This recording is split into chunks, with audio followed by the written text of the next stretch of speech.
everybody. This is Carlos Rodriguez, sports editor for the Bell Ringer newspaper, with another edition of the Sports Squad from Augusta University's Department of Communication and Bell Ringer Phoenix Media. Today, the Sports Squad will discuss the Augusta University men's and women's cross-country upcoming meet, recap AU volleyball's 5-match win streak, and cap off with some pro sports and college football. Joining the squad today are Bell Ringer sports writer Josh Picklesimer, as well as Patrick Motes and Rachel Carman. Starting off with volleyball, Rachel, you were there this past weekend over there at USC Aiken. They went 4-0, perfect weekend, 12-0. So, what were your thoughts on the performance there? Yeah, no, it was very exciting. I mean, coming out of Daytona, it didn't look the best. I think we were a little nervous this season. They got a lot of new players coming in. So it's a little bit difficult to, start off this season with so many new people and try to get it, safe and get it together. But they performed well. They came on strong. They went against day one, North Greenville University and Carson Newman University. And now Greenville, they were undefeated against going into the match. So there wasn't really any nerves there. I think they knew that they could, perform strong off the bat with North Greenville, and they did. They won 3-0 against them. The match points were 25-19, 25-12, 25-17. So they really kind of swept them. There wasn't much competition. It was an easy game, a good watch. So that was nice to see. And I think the leaders for that game was Sophia Krichko with 10 kills. And now Sophia, she we'll get into her a little bit later, but she's insane. First, transfer coming from I think East Carolina, and she's a good addition to the team. I'll say that. But second game of the day, Carson Newman University. Now Carson Newman is a great school. They have a great program, and I think it's a little bit more competitive against them. Their record going into it was 4-13. Carson Newman with 13 wins over AU. So it was a little bit more nerve-wracking. That game was a lot more competitive, but again, they pulled through. And the points were 25-15, 25-22, 25-17. So that second set was kind of a little bit more close. It was a close call, but they came back stronger in the third set and came through. And again, for that one, you had Jasmine Wheeler with 12 kills, and again, Sophia Krutchko with 8. So she really is just kind of showing off this season. But day two against Lenore Rhine University, they also are pretty competitive. I think our record before the game was 10-5 against them. So it wasn't, so many nerves, but it was still more competitive than North Greenville and later Belmont Abbey. But again, they pulled through 25-14, 25-10, 25-12. So you can see, again, it was a very, very easy, very quick game against them. But again, a good watch. Now, Belmont Abbey, a little bit later that day, again, undefeated against them. So there was no really competition there, no nerves going into that. But they pulled through 25-8, 25-12, 25-13. So again, they're just really sweeping this season. I think they kind of used Daytona to kind of figure out, what works, what doesn't, where to put people, what plays to run. So I think it was really a learning tournament for them. And I think going into next weekend for the PBC Gulf South crossover, they're really gonna play hard this season. I think it's gonna be very exciting to watch. Now, they also played Shorter University, and they won 3-1 there. So they got a pretty good record going this season. It was 25-14, 24-26, 25-21, 25-13. So second set, kind of let it slip away from them, but they came back stronger. And again, Sophia Krutchko with 12 kills. She really is showing herself off this season. I think the other players on the sidelines, they have a cheer called "All Hail Soph," because every time she's on the court, like, she has a presence and she has a strong kill, and it's they can't defend themselves against it. So it's going to be a good season. I'm excited to watch Sophia, but watch the rest of the team, work and support her and just see where it goes. It's very exciting. Yeah, and we talked about it last week, how they normally start off the season really kind of slow and stuff like that. So like you said, kind of with the Daytona, kind of like figuring out how to work things out, that teammate chemistry and stuff like that. And obviously, whatever they fix clearly has worked out. I mean, the five-match win streak, and last weekend at the Pacer Invitational, going 12-0, that's crazy defeat. I mean, they played all regional opponents, which is big in the regional rankings. You want to defeat these regional teams, so going 4-0 against region teams is a really good thing to do. But I want to ask, how quick were these matches? Obviously, going in, it's like they went in and came back out. So, how quick did that go by? Winning all three games, not even needing a fourth set or fifth set. Yeah, it was very, very easy. They won with ease. I'll say that. It was a very quick match. I mean, under an hour, you're sitting there, it's just point after point after point, kill after kill with Sophia, of course, Jasmine, it was fun to watch. I'll say, I know the Carson Newman game definitely went on a little bit longer. There were some good runs there, some good leads that, kept coming back. But overall, I think it was a good tournament for sure. Yeah, and you spoke about Jasmine and Sophia. Mm-hmm. They're the two top leaders on the team in kills. Jasmine already has 116. Sophia's next with 68. So, I mean, that's a pretty big gap right there itself. Sure. But, you know, I mean, it just shows how dominant of a player Jasmine is, who, you know, she's the reigning PVC Player of the Year and obviously probably one of the favorites, if not the favorite again, to, you know, repeat as that. So, you know, what did you see from her this weekend and how strong she looked? She, you know, she can't do wrong. It seems like she gets on the court, you automatically know everyone's there to support her, and she's going to do what she needs to do to score the kills for the team. And she's also there. She had a lot of digs this weekend. And she's just she knows what to do on the court, and she's such a presence. You know, she's a very strong player, and I think without her it'd be a different game. But of course, you know, I think thing about AU, they try not to have one key player. They try to make sure that everyone is strong and everyone can work off each other, and it works out for them. It works out well. Yeah, you mentioned she was pretty big on defensive end too. She's second on team in digs with 84. First is Dariana Luna, 135. Yes. So another outstanding kind of a, you know, gap between first and second. So, you know, speak about Dariana's defensive performance. She there's no doubt with her on the court. You know, you'll watch her, balls coming her way, she's going to go after it. She's going to do what she needs to do. She's going to get down real fast and get back up and recover. And there's a lot of confidence in her. I think she really pulls through for the team, and they trust her well, which, you know, pays off, of course. And I think this team overall, there's so much depth, and I know Coach Quarles was talking, there's so much now competitiveness within the team itself, and people are wanting to improve and do better so that they can be the best on the team and you know, outcompete their own players, which is a great thing. I mean, if you're strong within your squad, it's going to pay off in the end against all the other teams you're playing. So very exciting. Yeah, and we obviously spoke about the transfer that they had come in. Another big transfer, John Vieira Bugs. Yes. She's leading the team in assists with 155. So, you know, what have you seen from her so far? And, you know, what does she bring to this team? She, again, is another wonderful transition or addition. I think she transferred from, was it Austin P University? So she's got a lot of experience there. I think, you know, again, they're very confident with her on the team, and I think she builds the chemistry very well. I think she's senior player, so I think, you know, she's got some experience and she's got the trust within the team, and I think it'll be cool with her as well. Yeah, and obviously you kind of previewed this weekend having another tournament. Yeah. I really like how they're doing a little PBC golf soft crossover, because, you know, you see it in other sports like in Division I, like they do ACC, SEC Challenge, or ACC Big Ten, whatever. So it's pretty cool to see, you know, our conference partner up with the Golf South and do a little kind of crossover tournament. And the fact that we're hosting it is pretty cool too. So, you know, they've got Valdosta State on Friday. Then on Saturday they have University of Montevallo and Mississippi College. Rachel, what do you think the team needs to just kind of keep building on to, you know, have another successful weekend? I think they're doing good so far with chemistry within the team, and I think if they continue to focus on trusting each other and not so much having one key player like we mentioned, and just really working together to get the ball and send it over, I think it'll work out pretty well for them. You know, I wanted to move on here to cross country. You know, Carlos and Patrick, you know, half of y'all's team are going to be going to Huntsville, Alabama this upcoming weekend, and then the other half is going to Charlotte, one of which is the Southern Showcase, and the other one's the Queen City Invite. So talk about that, who's going where and why they're going to their particular destinations as they compete, and what y'all are looking forward to getting out of the season, or this weekend. Yeah, so Coach kind of took the first race as like just kind of a base to just kind of see where everybody's at fitness level wise.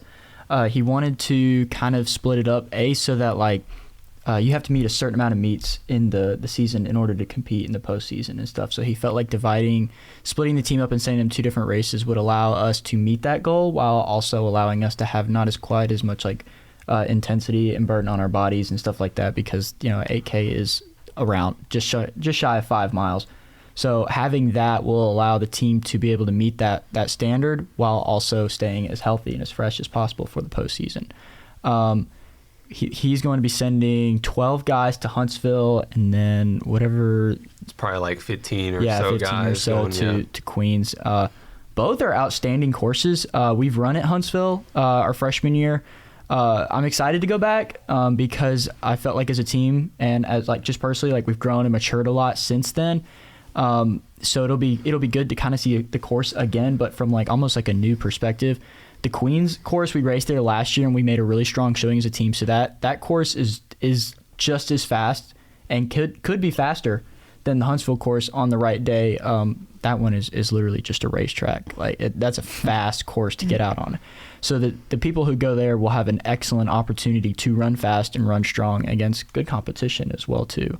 So I'm really excited about this weekend. The Huntsville race is at 7:30 in the morning Central Time, so it'll be 8:30 Eastern Time.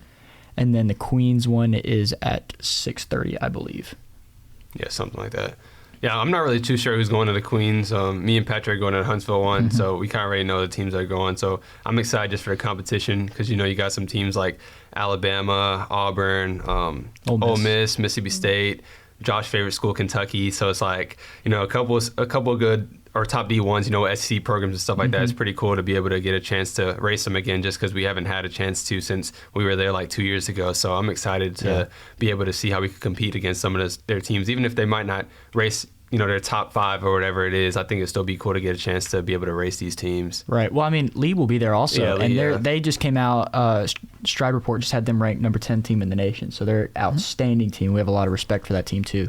So that'll be a good team to kind of like go and race against and set ourselves up and kind of just give us a good check of like where we are at in the season right now, what we need to come back and work on and kind of report back in after the race. But it also allows us to see the course before we go back 3 weeks later, right? Yeah, October 7th, yeah. Yeah, 3 weeks later. That'll be the really important one too. That's the Division II showcase. So those are the teams that we're going to be towing against at regionals and nationals. So that's going to be a big time so we can go out there, see the course, get a feel for it, what works, what doesn't work. It'll be a lot of fun. I will say this: even though Kentucky is there, I will be rooting for y'all too. Well, I'll be rooting really for my Augusta Jags first and foremost. Really I just want to put that out there, Carlos. just so you know. Yeah. No, one thing that I'm kind of excited for that's not even like running or race related is that we're going to be able to use our new uniforms for the first time. So we didn't say anything about that. Yeah, we didn't post new nothing jerseys about it. So, because obviously the university's made the switch to Under Armour officially for all sports. So, has volleyball got new jerseys yet? I'm not sure. I don't think so. Okay, yeah, because we're one of the first teams to do it. Yeah, because I think we switched officially July 1st, so like everybody had to order, I guess, after that. So. Like they messed up one of our jerseys too, so like the Augusta blue, like we have a navy jersey and it says Augusta, but the blue they made it royal blue instead of like the teal blue and stuff like that. So we get to keep that jersey, but they're gonna send us a free one of the actual fix. But cool. We got a white one with the Jaguar head that Patrick's wearing. It's like that has that Jaguar head, so that'll be cool because we never had a jersey with a Jaguar head, so we'll have a white clean jersey with that with some navy shorts, and yeah, I'm excited to be able to rock them for the first time just because the first meet they were just rocking the older uniforms, so it'd be cool to finally introduce the new ones, and especially since I helped design them. I was about to say I need to give a personal shout out to Carlos for designing these uniforms and taking one for the team and making us look good for years to come. Yeah, for sure. Yeah, because once I knew we were going, I was like, I gotta make some designs before we get some like weird or bad looking jerseys. Well, the material on it is actually really nice too. Yeah. It is.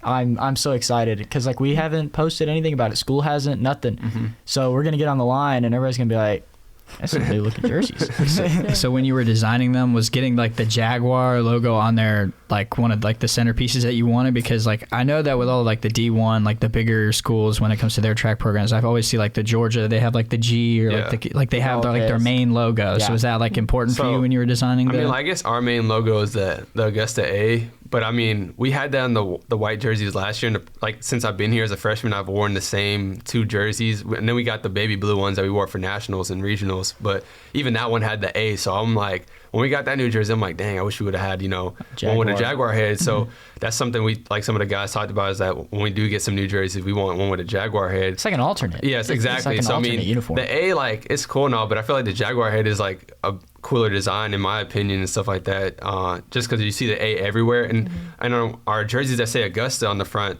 the A is on the back, so I mean it's cool that we got still that logo on the jersey as well, so get a little mix of both. But I was excited to be able to put that in the design and stuff like that, and actually make it come to life, because I didn't know when I was designing them, like it was before I even talked to Coach Berg, and I was just like, I don't even know if he's gonna approve this or not and stuff like that. I don't know what our budget looks like, because there's so many different types of like styles and stuff like that you can design, and the design that we did, most like the top Division I teams have it, like Notre Dame, like our white ones are kind of similar to the Notre Dame style, so it's pretty cool to see us have the same quality jersey that a high Division I like that will have. Yeah. Well, the nice thing about them too is like all the accents and stuff that we have on, like for like the Jaguar head one with like the navy blue accents, it's gonna go really well instead of just like on the old ones we just had like the stripe that went down or whatever. So I'm excited. That'll be a lot of fun too.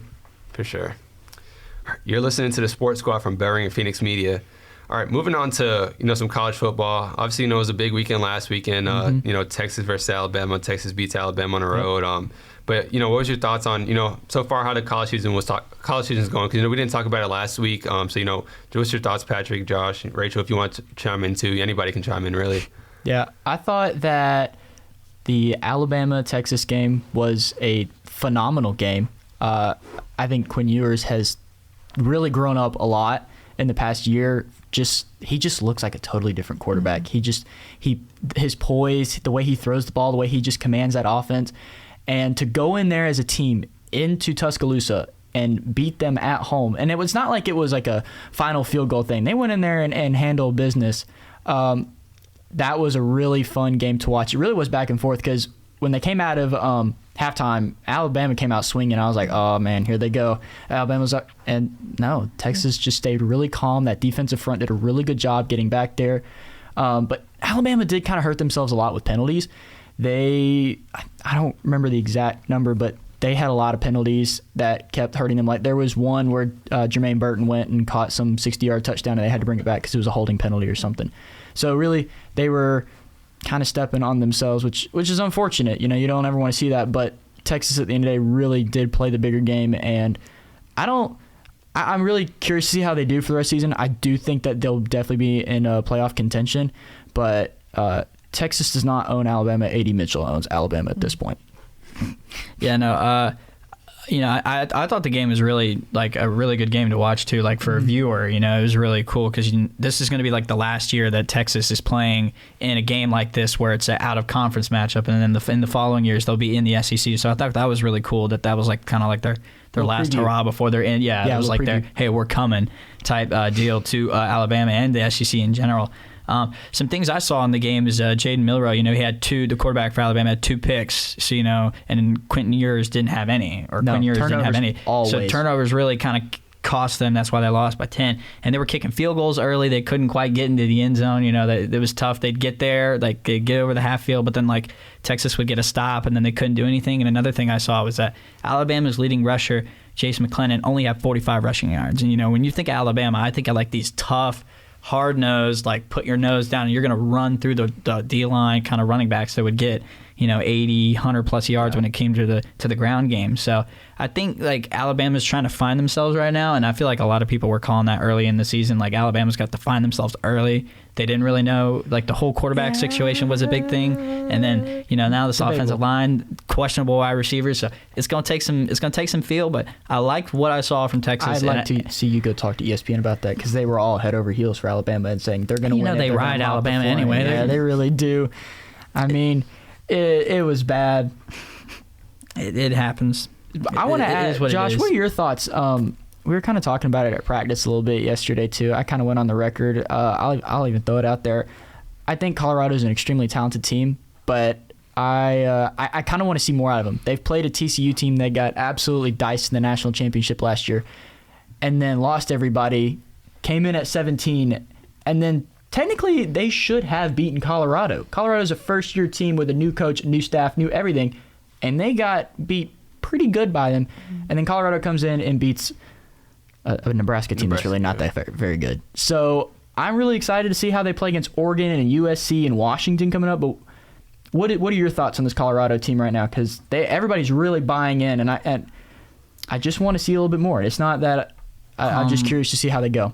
Well, first of all, I'm very impressed with what they've done. Like early on, they've looked pretty good. I think Shadur Sanders, the quarterback, I'll say what Shaq said when he was talking about Christian Wood that one time. I really wasn't familiar with his game. I wasn't familiar with his game too much. But I mean, he looks pretty good. Granted, I agree with you that even though TCU was ranked 17, I really don't think they were a top 25 team because they lost a ton of people to the draft. They did, and I don't think that the college football committee knew what TCU had, so I think they put them a little too high. But I know you usually have to rank the national champion runner-up, but yeah. I don't think it was that great. And listen, they only beat them by 3, or it was like a close game. It was like you let them score 40 points. So it's like it's not like their defense is elite or their offense is just a back and forth game. Anything can happen in those. And like you said, Nebraska, they're still finding their program. And it was personal. Everything in that game was personal. That was the big thing coming out of it. They stood on the logo. I really like what I'm seeing. Granted, is they're in the Pac-12 still, so they're not going to play the best of competition. I know that ESPN's going to ride them hard. Talking about how good they are. Like the they're going to make sure that they're it's the deepest conference. Like they're all pretty deep right now. But I mean, listen. Besides USC, I don't see them winning in Eugene.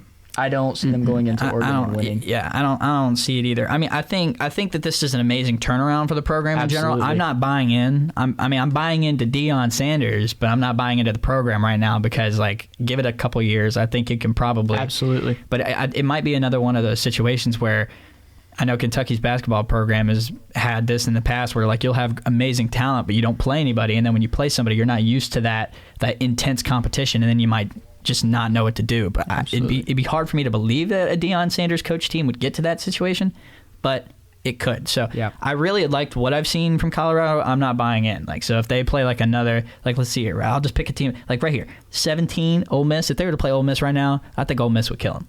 I think they would too. Jackson Dart's been absolutely going crazy right now. So I mean, I feel like they'd probably beat UCLA, who are in conference potentially. Yeah. No, because their defense is spotty. But I mean, I'm not really buying it. So if I had to give you a firm answer of what I think of their team, I like what I'm seeing, but I need to see more. And at the end of the year, they'll be maybe in contention for the Pac-12 championship, but they ain't going. Pac-12 is disappearing after this year, so they'll be in contention for the Big 12 championship. Anymore. So moving forward to this upcoming weekend, we've got UGA in South Carolina. So we've seen UGA kind of slow start for the first 2 weeks. A lot of people were referencing it to Fall Camp Part 2. So an unfortunate takeaway is they've lost potentially Javon Bullard for a little bit with an ankle injury last game, and Ladd McConkey is still sitting out with a hamstring. Fortunately, we have a lot of depth on that team, and so there is that. But you can't ever count out South Carolina in the Beamer Ball because they know how to play in the upset game. They beat Clemson last year. They beat Tennessee last year, did they not? I think they did. Yeah, they beat Tennessee. Yeah.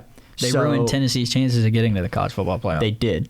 So some kind of the key takeaways is we've seen a lot of jump from UGA from week 1 to week 2. So how do they step up in week 3 versus the first SEC test? South Carolina is going to be ready to come to town and play some ball. Turnovers is going to play a key role. If you watched the game last week, they had 2 or 3 interceptions, a return on special teams. Kirby Smart does a really big emphasis on making those turnovers is how you win football games. One for South Carolina, though, they had a lot of O-line struggles versus North Carolina. North Carolina was in that backfield, and North Carolina has a very respectable team. So how are they going to handle that UGA defensive line? Because they played Furman last week, and let's be honest, Furman is not a UNC or a UGA program. They're not. The ways that UGAs are going to win this game, run the ball, win at the line of scrimmage on both sides, and like I said earlier, turnovers on defense, and I think you got to get Brock Bowers involved early. That guy is absolutely insane. And do you think we see more, Carlos, do you think we see more of that UGA playbook open up? Because the past few weeks, it's just seemed like a really simple RPO offense, some running here and there, maybe a dot downfield. What are you guys expecting to see? I think it's going to have to, from the jump, they're going to have to go. Because, you've seen they've been slow from the jump the past 2 games. Mm-hmm. Scoreless in the first quarter of the last game. Yeah.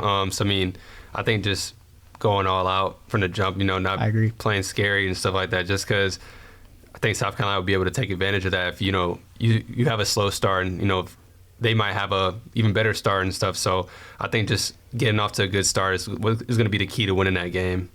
I agree with Carlos because, the game is at Georgia. So if I'm Georgia, what I want to do is, even if I win the coin toss, I want the ball first because I want to set the tone. Because I don't think they'll take the ball first. They'll always kick. I know, but I'm just thinking about what I want to do. That stadium's going to be packed because it's an insane rivalry. This is going to be one of the last years where it happens every year, because that South Carolina's not the locked opponent for Georgia anymore going into the new schedule next year. So this game I feel like is going to be insane. The fans are going to be going crazy. And if I'm Kirby Smart, I haven't started well. I'm going to be focusing on that first drive, what I'm going to do. And South Carolina has not started well either. When they played North Carolina, they were embarrassed for the first half, they really. So and then in bad. Furman, that first quarter versus Furman this past week, they didn't look good either. They looked rough. Even though Georgia's had its struggles in the first quarter this past 2 games, I think South Carolina's almost struggled worse. So I think Georgia needs to come out there and punch them in the mouth. If you get them out early, then South Carolina's. I mean, for me personally, besides Spencer Rattler, I don't think I've seen anybody on that team that really wants to win. No, Spencer, he went off last week. He went 345 for 3 touchdowns and no turnovers. So that's going to be really big. And I kind of want to see how Carson Beck does. This is his first real big test. This is his first SEC starting game. It seems that they've settled in more. They did make a big jump from week 1 to week 2. So this will be really interesting to see. And I don't know if you guys saw it, but there was flashback to SEC Media Days, a South Carolina player kind of called out Sanford Stadium a little bit and said it really wasn't that tough an environment to play in. And so Kirby yesterday in his conference interview was kind of called that out a little bit and was like ready for the fans to get that place rocking. So I'm excited to see how that goes, because that's the last thing you need to do. I mean, I'm pretty sure Sanford Stadium set like a record last year versus Tennessee when y'all played Tennessee, like for the loudest stadium ever, like decibel wise. Like, so it was bad. I guarantee that's probably not gonna be probably not going to go well for him in this upcoming week. The only thing that this will be the last thing I say about this game probably. Mm-hmm. The only thing I like about South Carolina over Georgia is Georgia's played 2 cupcakes for when it comes to football programs. South Carolina's at least played North Carolina, so they've at least experienced a top 25 team. Yeah. Granted, they did not perform well versus that top 25 team, but they've seen that top 25 talent, so they know what it might take. Like, we didn't play good. We did not play. We have not stepped up to the plate. So it'll be interesting to see. And then I think the other highlight game is Tennessee versus Florida at Florida. So Florida with the home field advantage is huge. A lot of people know the Swamp is a really hard place to play. It'll be a really good quarterback battle between Joe Milton and Graham Mertz. Mertz is completing 73.8% of his passes versus Joe's 66% of his passes. And Florida has played Utah, and they went out to Utah in week 1 or week 0 in opening college football night and lost pretty bad. Tennessee has only played Virginia and like some other no-name team. So this will be their first SEC Test 2 away from Rocky Top. What are your takeaways from that? I mean, Dr. Bulla is probably not going to like what I have to say about this. Sorry, Dr. Bulla. But I don't really see this much being as much of a competition, if I'm being honest with you. I think Joe Milton's looked amazing in these past 2 games. Absolute cannon front arm, reminds me a lot of just Josh Allen, just how hard he can throw the ball, how far. And he's gotten a lot more accurate, I feel like, than usual, because that was my question coming into the season for him.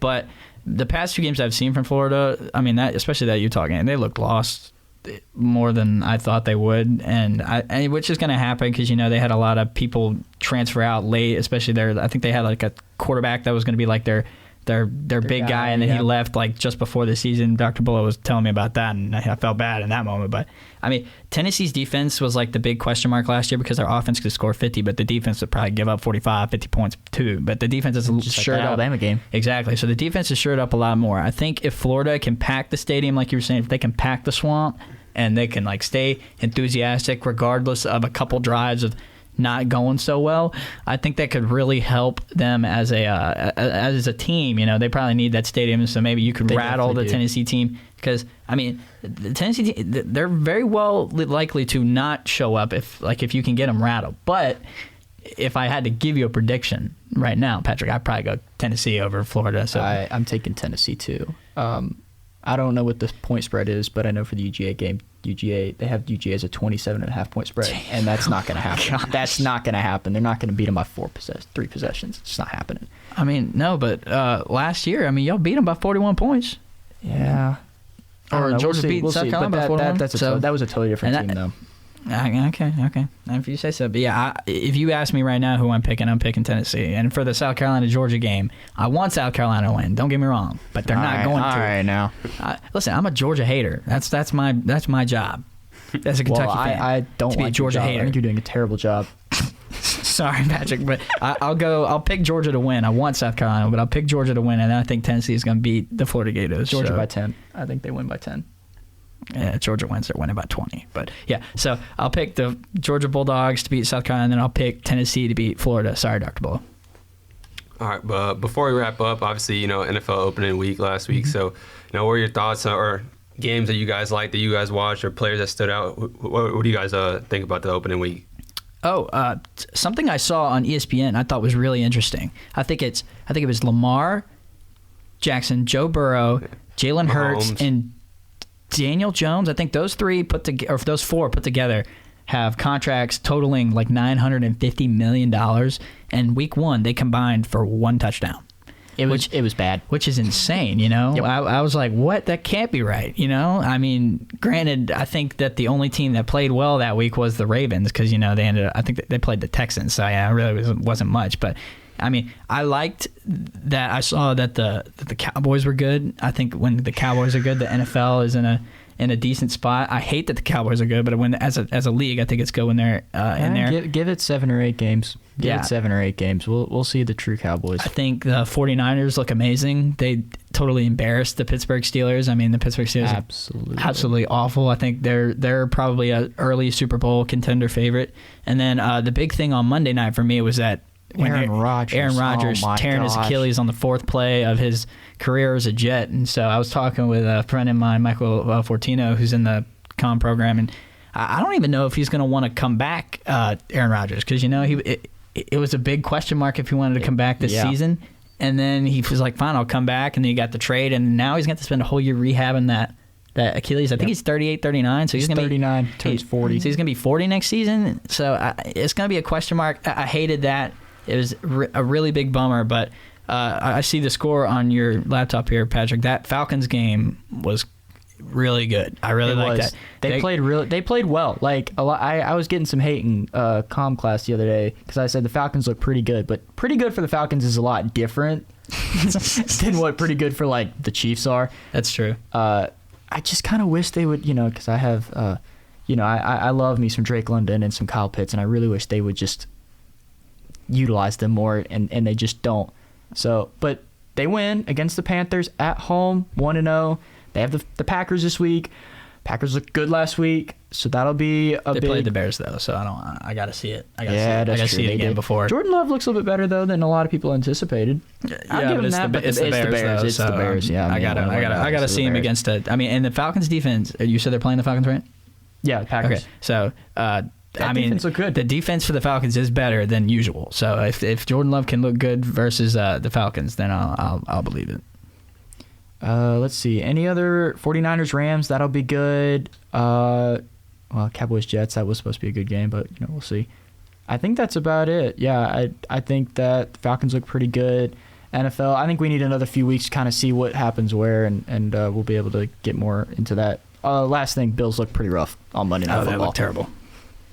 Yeah, they did. I mean, that whole game, you know, going into overtime, I didn't think he was going to make that field. Tyler Bass was going to make that field goal when it hit off the upright. I didn't see it. I was asleep on the couch. I fell asleep on the couch with 2 minutes to go in the game. And then the punt return in overtime, that was TV was crazy. on. I didn't hear a thing. Listen, that game was just rough all around. The weather, can't throw Aaron four Rodgers, interceptions. You can't throw 4 interceptions and expect to win a game. Oh yeah, that cornerback got that bonus like $250K. In one game. Yeah.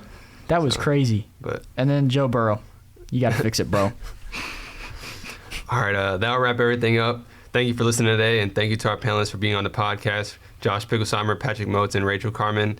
We'll be back soon with another episode. The Sports Squad is a production of Bell Ringer Phoenix Media. The producer today was Ethan Balducci. The opinions stated here are those of the individuals and not Augusta University. You can find us at aubellringer.com, on the Augusta Press website, on Spotify, and on social media. Please send your comments to bellringerproduction@gmail.com. Have a great day and listen again soon. This is Carlos Rodriguez saying so long. We're out.